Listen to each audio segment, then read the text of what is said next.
Just hours before lawmakers were set to convene on today's special session, a letter from a legislator and candidate for governor was sent out in hopes of thwarting an approval. Beth Warden tells us more about the claims in the letter regarding transgender inmates within the state's Department of Corrections and talks to an attorney about the laws of gender-affirming care. She continues our First Alert team coverage here at 6 o'clock. A letter from Jon Hansen on the eve of a legislative session to vote for a new prison disclosed what could have been new information to many. Hansen claims tax dollars pay for hormone and other therapies for transgender inmates in South Dakota prisons. In the letter, he says the Department of Corrections is hiding their transgender policy from the public.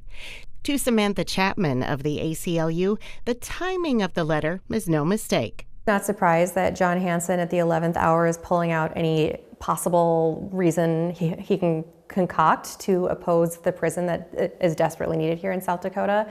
However, it's still extremely disappointing, frustrating, and angering to see trans people being used yet again as a pawn. Chapman says there are laws in place for protection and provision of care. Trans people, just like all people who are under the custody of the Department of Corrections, are entitled to medically appropriate care, including hormone therapy. That is federal law. It's well established. A court agreed with us as well earlier this summer. And so to deny transgender people medically appropriate care simply because ideologically some politicians disagree with it is cruel and unusual punishment.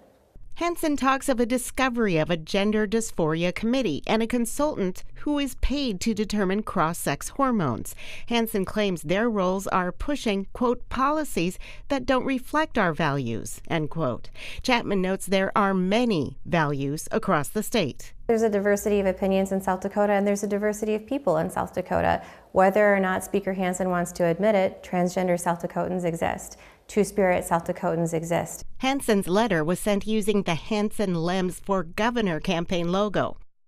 I've also invited a spokesperson for the DOC to provide more details on gender-affirming care for inmates, and will update you on any response. In Sioux Falls, Beth Warden, Dakota News Now.